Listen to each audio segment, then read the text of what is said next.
తిరిగి BCN news కి స్వాగతం.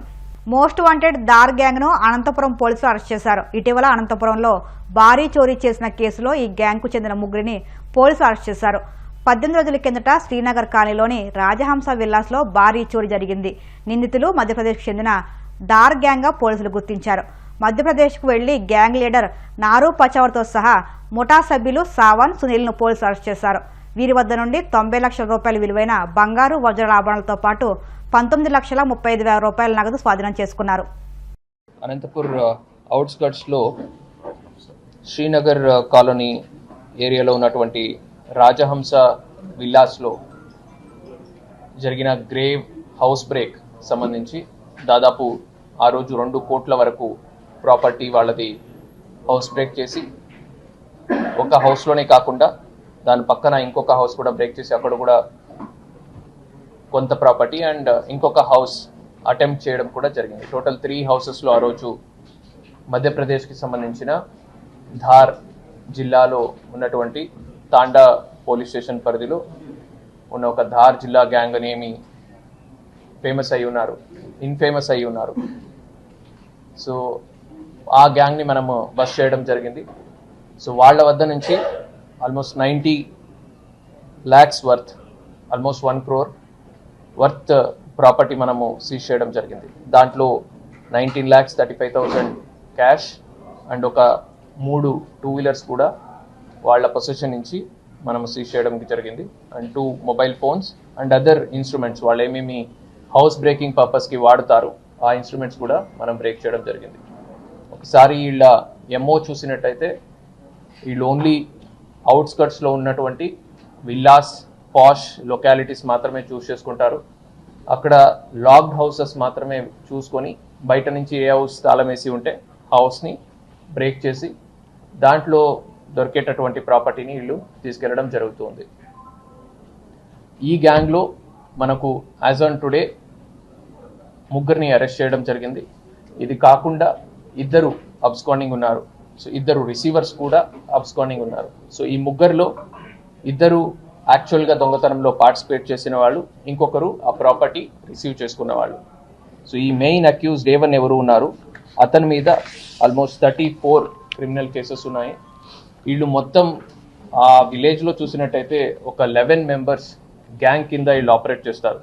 గత కొన్ని సంవత్సరాల్లో ఆల్మోస్ట్ 52 కేసెస్ ఈ 11 మెంబర్స్ మీద రిజిస్టర్ అయి ఉన్నాయి.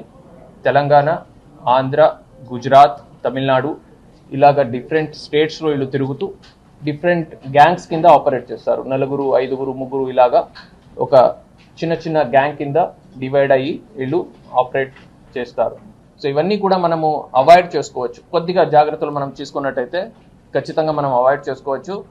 అండ్ మ్యాక్సిమం వరకు పబ్లిక్ కూడా ముందుకు వచ్చి సీసీ కెమెరాలు ఇన్స్టాల్ చేసుకున్నట్టయితే పోలీస్కి కూడా క్రైమ్ ప్రివెన్షన్ కూడా అవుతుంది. And if at all crime జరిగినప్పుడు ఆ క్రైమ్ డిటెక్షన్ కూడా అవుతుంది. సో ఈ ఇష్యూలో మన Anantapur town DSP and CI Itukalapalli, మన CCS inspector, 4th town inspector వీళ్ళందరూ కూడా కలిసి ఒక డిఫరెంట్ 4-5 టీమ్స్గా ఏర్పడి కొన్ని రోజుల నుంచి అక్కడే ఉండి చాలా కష్టపడి ఈ రికవరీ అది చేయడం జరిగింది.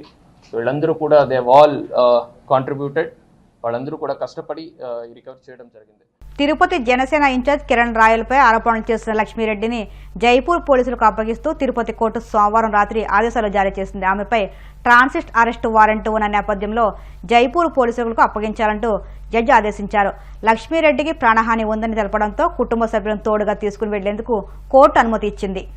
రాష్ట్రంలో చందావాజీ రూరల్ పోలీస్ స్టేషన్లో నమోదైనటువంటి 2021 నమోదైన క్రైమ్ నెంబరు 417/2021లో కేసులో జైపూర్ పోలీసులు వచ్చి టి లక్ష్మి గారిని అరెస్ట్ చేయడం జరిగింది. సదరు లక్ష్మి గారిని సుప్రీంకోర్టు గైడ్లైన్స్ ప్రకారం ఫాలో అవ్వమని చెప్పేసి అరెస్టు చూపించాలనే ఉద్దేశంతో మేము పోలీసు వారిని సదరు జైపూర్ పోలీసు వారిని కోరడం జరిగింది.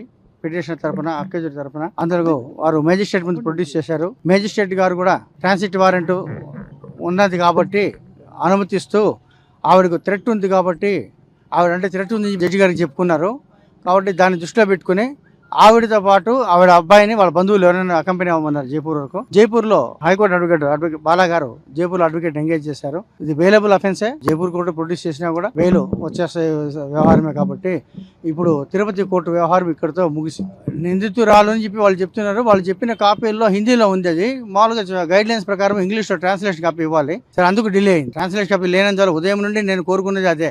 ట్రాన్స్లేషన్ కాపీ సర్వ్ చేయట్లేదు, ఏ కేసుని చేయట్లేదు, లాంగ్వేజ్ రాదు మాకు అంటే ఇప్పుడు జడ్జి గారు కూడా అదే మాట చెప్పారు. అదే ట్రాన్స్లేట్ కాపీ కోసం వాళ్ళు ఇప్పుడు ప్రయత్నిస్తున్నారు. హిందీ నుండి ఇంగ్లీష్ ట్రాన్స్లేషన్ కాపీ ప్రొడ్యూస్ చేసిన తర్వాత ఆవిడని జైపూర్ తీసుకెళ్తారు. ఆవిడతో పాటు వాళ్ళ అబ్బాయి కూడా ఉంటారు. వాళ్ళు చెప్పడం అంటే ఈవిడ దగ్గర నుండి 2 లక్షల రూపాయలు వేరే అకౌంట్కు ట్రాన్స్ఫర్ అయింది. వేరే వాళ్ళ దగ్గరికి మన తిరుపతి వాళ్ళకు తెలిసిన వాళ్ళ దగ్గర ట్రాన్స్ఫర్ అయింది. వాళ్ళు ఏదో బిట్ కాయిన్ కొన్నామని చెప్పేసి అంటున్నారు. కానీ సదరు పోలీస్ ఆఫీసర్ సరిగ్గా చెప్పట్లేదు. అవి హిందీలో ఉంది. ఎఫ్ఐఆర్ కాపీ ఇంకా ఇప్పుడు దాకా ఇవ్వలేదు. ఎఫ్ఐఆర్ కాపీ ఇస్తున్నారు. ఓవరాల్గా అయితే ఏదో చీటింగ్ కేసు 420 కేసు నమోదైంది. అమౌంట్ ట్రాన్సాక్షన్ చెప్పేసి బిట్ కాయిన్ కోసం. హైదరాబాద్లోని గండిపేట మండలం కాళీ మందిర్ వద్ద షాపులను కూలగొడుతున్న మున్సిపల్ అధికారులపై మాజీ మంత్రి హరీష్ రావు ఆగ్రహం వ్యక్తం చేశారు. పేదల ఇండ్లు, దుకాణాలు అకస్మాత్తుగా కూలగొడితే ఎలా బతుకుతారంటూ అధికారులపై మండిపడ్డారు. బాధితులకు ధైర్యం చెప్పి అక్కడి నుంచే బండ్లగూడ జాగిరి మున్సిపల్ కమిషనర్తో ఫోన్లో మాట్లాడారు. ఇప్పటికే హైడ్రా పేరిట పేదల బతుకులు కూల్చారని, ఇప్పుడు దుకాణాలు కూల్చితే బతుకు తెరువు ఎలా అని అధికారులు నిలదీశారు. ఈ నేపథ్యంలో కమిషనర్ హుటాహుటిన ఘటనా స్థలానికి చేరుకుని కూల్చివేతలు నిలిపివేసి అక్కడి నుంచి వెళ్లిపోయారు. తమ బాసటగా నిలిచిన హరీష్ రావుకు స్థానికులు ధన్యవాదాలు తెలియజేశారు. రాష్ట్రపతి ద్రౌపది ముర్ము ప్రయాగ్రాజ్లో జరుగుతున్న మహాకుంభమేళకు వెళ్లారు. ఈ సందర్భంగా త్రివేణి సంగమంలో ఆమె పవిత్ర స్నానం ఆచరించారు. అంతకుముందు రాష్ట్రపతి ప్రయాగ్రాజ్లో ప్రత్యేక పూజలు చేసి బోటులో విహరించారు. గత నెల 13న ప్రారంభమైన కుంభమేళా ఈ నెల 26 వరకు కొనసాగనుంది. 45 రోజుల పాటు జరిగే ఈ పవిత్ర కార్యక్రమంలో దేశ విదేశాల నుంచి సుమారు 40 కోట్ల మందికి పైగా భక్తులు వస్తారని యోగి సర్కార్ అంచనా వేసింది. కానీ ఇప్పటికే 35 కోట్లకు పైగా మంది పుణ్యస్నానాలు ఆచరించినట్టు యూపీ అధికారులు తెలిపారు. వార్తలు ముగించే ముందు ముఖ్యాంశాలు మరొక్కసారి. మానవత్వం చాటుకున్న హోంమంత్రి అనిత. రోడ్డు ప్రమాదంలో గాయపడిన యువతికి సపరీలు చేసిన మంత్రి.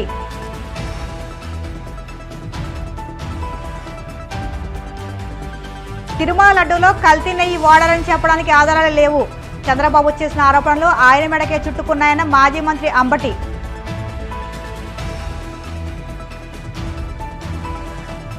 తిరుమల శ్రీవారిని దర్శించుకున్న మంత్రి నారాయణ. ఆలయ మర్యాదలతో స్వాగతం పలికిన అధికారులు. ప్రయాగ్రాజ్లో బోటులో విహరించిన రాష్ట్రపతి ద్రౌపది ముర్ము త్రివేణి సంగమంలో పవిత్ర స్నానం ఆచరించి ప్రత్యేక పూజలు. ఈ వార్తలు ఇంతటితో సమాప్తం. మరిన్ని వార్తల కోసం BCN digital YouTube channel, Facebook పేజీని ఫాలో అవ్వండి. అప్డేట్ వార్తల కోసం ప్లీజ్ సబ్స్క్రైబ్.